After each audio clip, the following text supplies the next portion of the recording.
Olá, tudo bem com você? Espero que sim. Eu quero de forma rápida aqui relembrar algumas coisas que nós vimos lá no primeiro vídeo sobre a parábola do filho pródigo, onde no início do texto essa parábola narra alguns erros que esse filho cometeu e que serve de exemplo para nós fugirmos desses erros, nós evitarmos de todas as formas cometer esse tipo de erros. Ele, numa decisão importante da vida dele, ele, sem um planejamento, ele chega para o pai dele e diz: pai, eu quero o direito da minha herança, eu quero que o senhor me dê agora aquilo que eu tenho direito. O pai dele então repartiu, calculou a herança do filho, certamente era uma herança muito grande. A Bíblia conta que esse pai era próspero, era um pai rico, tinha 2 filhos, então o filho mais moço, então ele chega diante do pai e pai, eu quero meu direito de herança, eu quero que o senhor me dê a minha parte.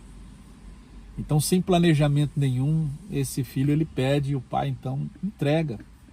Ele chega ao pai e pede, o pai então faz a repartição e entrega o direito de herança desse filho, o mais jovem. Depois ele pega todo aquele montante, como ele era jovem, certamente empolgado, e para a vida, ele vai com todo aquele dinheiro, certamente era muito dinheiro, muito recurso, e ele vai então para uma cidade longe, distante, bem longínqua da sua casa, da casa do seu pai, e chegando lá ele gasta tudo, diz o texto, tudo de forma dissoluta, ou seja, ele vai torrando tudo, gastando tudo de forma irresponsável. Então esse é o segundo erro dele, ou seja, ele perde toda a oportunidade que ele tinha na mão de multiplicar aquele recurso, de se tornar um fazendeiro, um criador de rebanhos, de animais, um investidor. Não, a oportunidade que ele tinha na mão, ele perde tudo, Esse é o segundo erro dele. E o terceiro erro é que quando ele perde tudo, logo em seguida vem uma grande crise naquela cidade, uma grande crise naquele lugar, naquela região, naquele país, e a fome chega até ele. E aí, que situação, né? Ele nunca tinha passado fome, ele não sabia o que era passar necessidade, estava sempre, né, na proteção, na provisão, no sustento da casa do pai, nada faltava. E agora ele sem nada, sem amigos, sem ninguém, sem dinheiro, longe de casa e agora com fome. Daí ele vai e se ajunta a um homem, e esse homem ele cria porcos e manda ele cuidar dos porcos, para que ele possa, quem sabe, conseguir comer alguma coisa com os porcos. Veja que ele só foi descendo, né? A situação dele só foi piorando gradativamente, ao ponto de ele ouvir esse conselho e ir tentar comer com os porcos. Não houve um conselho: olha, volta para sua casa, onde você mora, olha, eu vou aqui te ajudar, vou te dar um dinheiro, vou te dar um recurso, depois você acerta comigo, mas volta para sua casa, eu vou te indicar você para um lugar para você comer, um trabalho, etc. E então o terceiro erro dele foi justamente ouvir um mau conselho, que acontece muito no momento difícil de crise, a gente sair de qualquer jeito, descabeçado, descabeçada, e ouvir um conselho errado, que vai afundar a gente para baixo. Então, esse é o terceiro erro dele. Mas tem uma parte muito bonita na história. Tem essa parte em que a gente aprende, né, a não cometer esse tipo de erro, vai fazer um planejamento na sua vida, você vai tomar uma decisão importante, vai mudar o curso da sua vida, então é necessário um planejamento. Por quê? Para que eu vou tomar a decisão? Esse jovem não fez. Segundo erro, quando ele pegou todo aquele recurso na mão, todo aquele dinheiro, era uma oportunidade na vida dele. E oportunidades, elas aparecem na sua vida, elas aparecem na nossa vida. Nós não podemos perder as oportunidades ou a oportunidade. Então esse foi o segundo erro dele, perdeu tudo, desperdiçou a oportunidade. O terceiro é ouvir conselhos de pessoas erradas, pessoas que infelizmente não têm condição e nem querem te ajudar de fato, não sabe a sua história, não sabe o porquê, o que está acontecendo, e às vezes te dá uma orientação errada e você acaba se afundando mais. Mas tem a segunda parte dessa história, a qual eu gostaria de compartilhar com você coisas importantes para o nosso aprendizado, principalmente na prática do dia a dia, porque constantemente, observe, constantemente nós somos desafiados a enfrentar situações diárias, a tomadas de decisões. Muitas vezes não sabemos nem por onde começar, como fazer. As lutas, elas vêm, fazem parte da vida, mas a gente precisa sabedoria e ao mesmo tempo fé no coração e saber enfrentar as circunstâncias e sempre tomar as decisões assertivas. Então, diz o texto que quando ele tenta lá comer a comida dos porcos, a fome era grande, havia algumas pessoas lá, e essas pessoas então não deixavam ele comer. Então até nesse ponto ele chegou. Quando ele chega para comer, aquela fome, aquela vontade de comer até comida dos porcos, meu Deus, que situação, né? Que situação. Tem muita gente assim, já conheci pessoas assim. Talvez nós já passamos por alguns momentos similares de repente você está numa condição muito boa e por erros, por atitudes erradas, por falta de planejamento, nós perdemos oportunidades, acabamos se envolvendo com pessoas que não têm condições de nos orientar, nos ajudar, e a gente vai perdendo tudo e descendo. A gente se sente humilhado, né? Humilhada. É muito complicado, é muito difícil. E quando ele não consegue comer a comida dos porcos, então aí o texto diz que caindo em si, ou seja, ele despertou. Isso é importantíssimo, é a chave desse texto para mim. Claro, cada um faz a sua interpretação, mas a chave para mim é esse momento que caindo em si, ou seja, ele despertou do erro, ele percebeu, ele teve uma percepção da situação toda. Então, meu querido, minha querida, é importante, muitas vezes a gente está se despertando, analisando aonde que eu estou, o que eu estou fazendo, quais os resultados que eu estou colhendo, fazer uma análise da atual circunstância da nossa vida, perceber se tem algo errado, o porquê que está errado, ter esse despertamento de algo que está errado. Então, começou aí a mudança da história da vida dele, quando ele caindo em si. E logo que o texto diz que caindo em si, diz que ele se levantou. Ele diz, levantar-me-ei e terei com meu pai.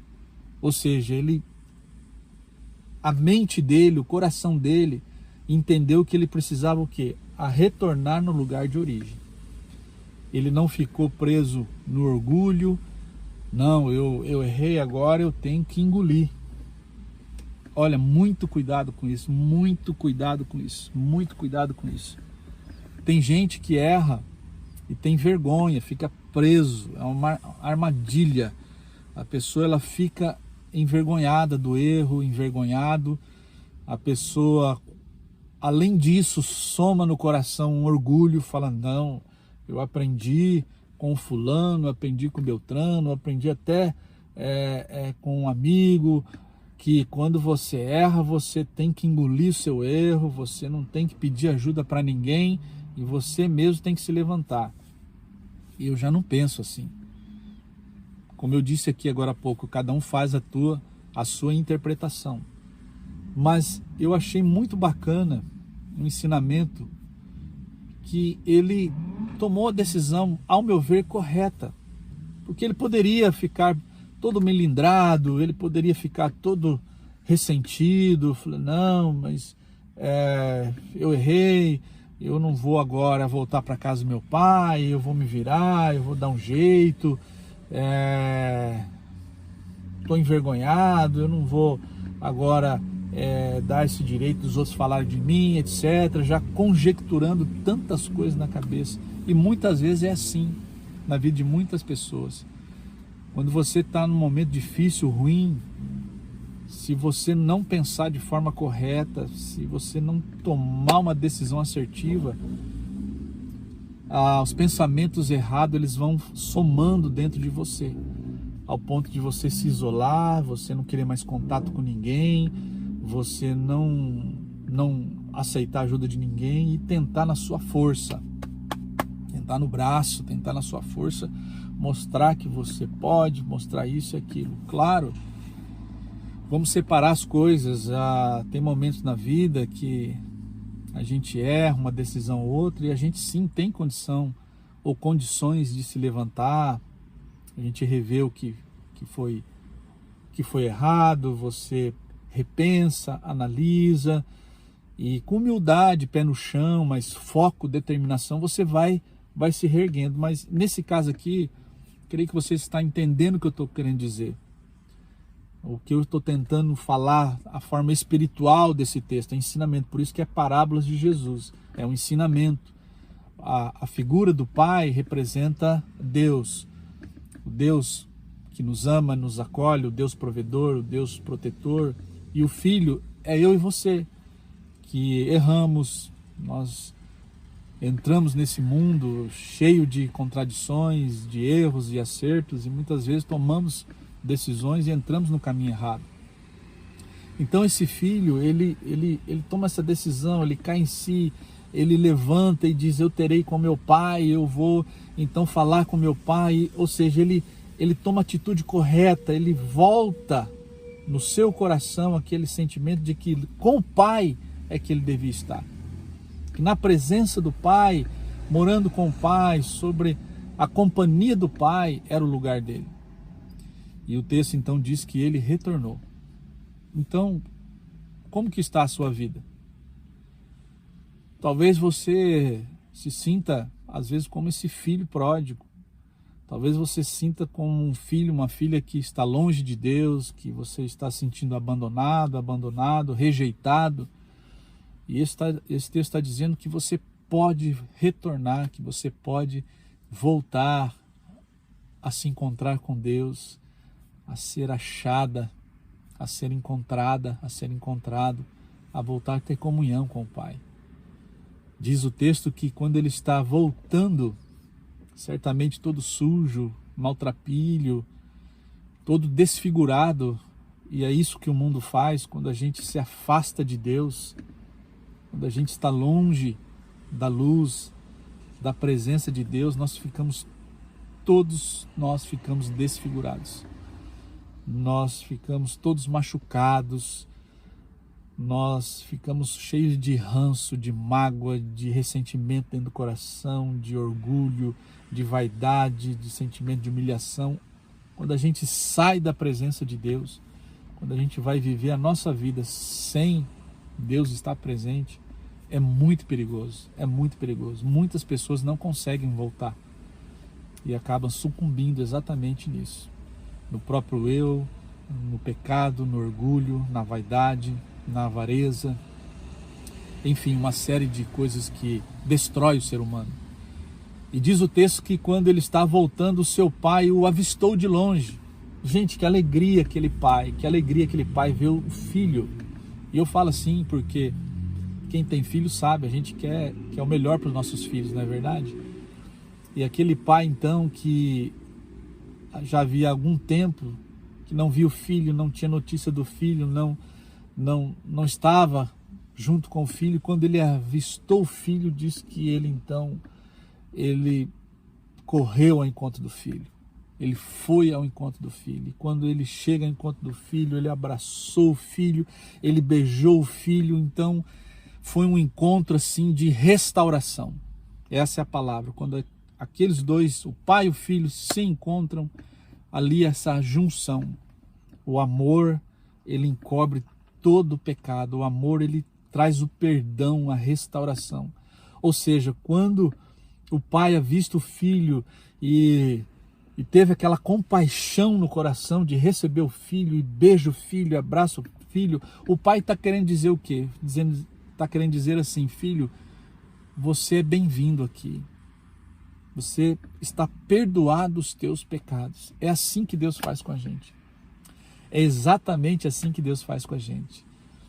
Quando a gente se volta para Deus, do jeito que a gente está, do jeito que você está. Ah, mas eu estou ferida, estou ferido, eu estou cheio de pecado, os meus pensamentos já estão contaminados pelo pecado, pelo ódio, pelo sentimento de revolta, de vingança. E no mundo, claro, se a gente não tomar cuidado, nós ficamos revoltados quase que diariamente com tantos acontecimentos, com tanta maldade que nós mesmos, homens e mulheres, nós produzimos isso no mundo.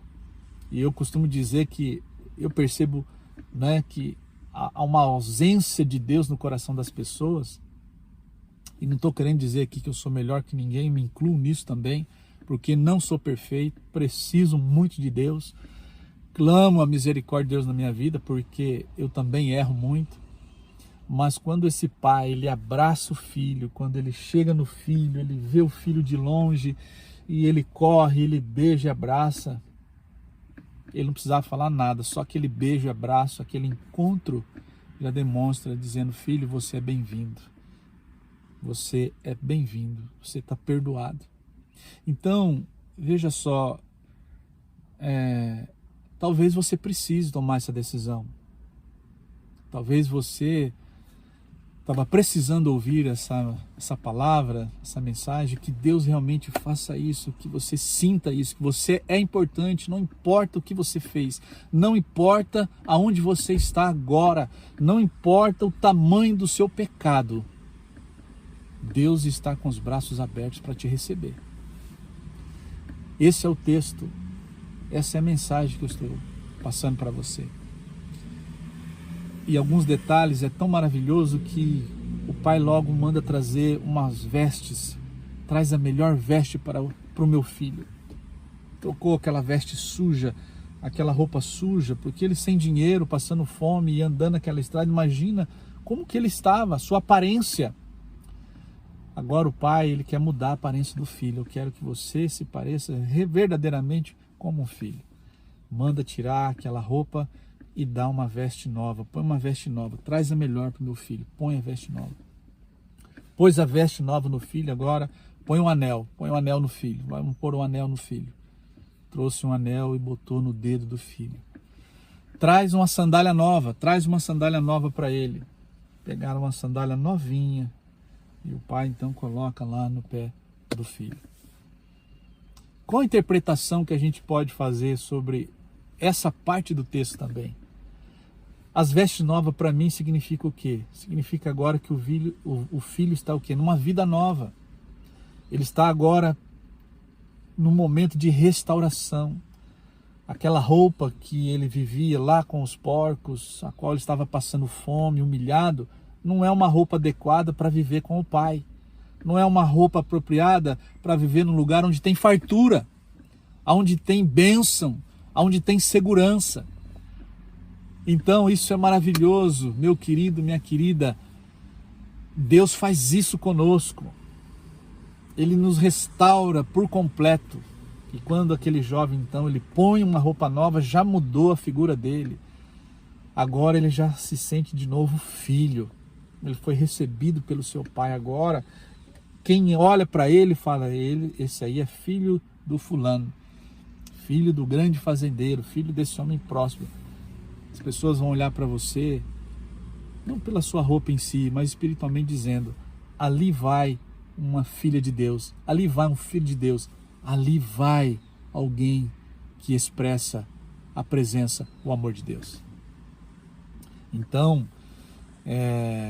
quando coloca depois esse anel, o anel simboliza o quê? Que aquele filho pertencia àquela família.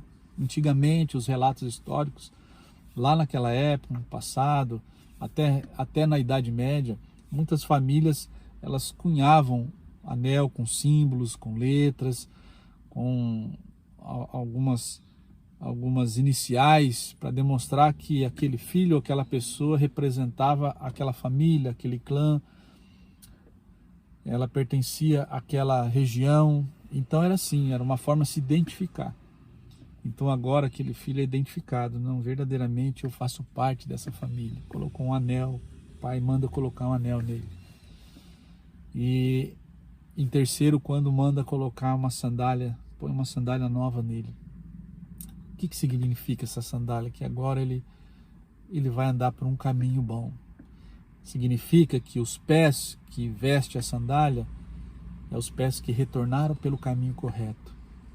Os pés do filho, quando ele sai de casa, estava andando caminhos tortuosos, mas quando ele volta para casa, volta para o pai, então agora ele é digno de receber sandálias novas, ou seja, agora ele vai andar de sandálias novas no caminho da proteção, da provisão, da bênção de Deus. Deus quer te dar sandálias novas, quer dar para mim sandálias novas. Vamos tomar posse disso. E diz o texto que o pai resolve fazer uma grande festa. Manda matar um novilho cevado, faz então um grande churrasco, vamos todo mundo comer e beber. Nós temos um motivo para fazer uma festa, há um motivo real, há um motivo onde todo mundo aqui vai se alegrar. Ora, eu fico pensando o tamanho dessa festa, né? A Bíblia diz que há festa no céu quando um pecador se arrepende. Então eu fico imaginando, se nós que somos aqui humanos e sabemos fazer boas festas, mas uma festa com sentido, um propósito verdadeiro, um propósito digno de uma festa, imagine uma festa no céu, imagine uma festa no céu. Então todas as vezes que eu e você estiver no caminho errado, estivermos uma vida cheia de pecado, cheia de erros, estivermos perdidos, sem saber o que fazer, atolado num lamaçal de pecado, numa areia movediça. Mas se a gente fizer igual esse filho, cair em si e dizer: Senhor, eu preciso, eu quero retornar ao seu caminho, me abraça, me acolhe, me abençoa, nesse exato momento há uma festa no céu. Você é importante, você é único, você é única. Ninguém tem uma digital igual a sua. Cada ser humano é importante, cada vida ela se torna muito importante, principalmente quando se arrepende. Há uma festa no céu. E eles comeram, eles beberam, e o pai justifica aquela festa, ele justifica aquela festa justamente falando da seguinte forma: olha, eu quero me alegrar, eu quero festar, e essa festa ela tem motivo, porque esse meu filho estava morto e reviveu, estava perdido e foi achado. Que Deus te abençoe, que haja na sua vida momentos como esse. Nunca desista, sempre creia que Deus é contigo. E se por acaso você se desviar do caminho, se você um dia se sentir literalmente no lamaçal, você não fique preso na vergonha, no orgulho, não fique preso na soberba, mas que você possa se humilhar para Deus, diante de Deus. Porque Ele mesmo diz que todo aquele que é humilhado será exaltado. Deus, Ele transforma, muda o rumo da nossa história e faz com que um momento de angústia, tristeza e dor possa se transformar num momento de alegria, paz na presença dEle. Você é muito importante, ok? Eu sou Alexander Lima, espero que de alguma forma você tenha sido abençoado com esse vídeo, com esse bate-papo gostoso aqui. Se inscreva no canal, dá um like, toca no sininho, tem muita coisa boa ainda pra gente aprender juntos, ok? Fique com Deus, paz no seu coração, que Deus te abençoe grandemente. Um grande abraço. Tchau, até a próxima.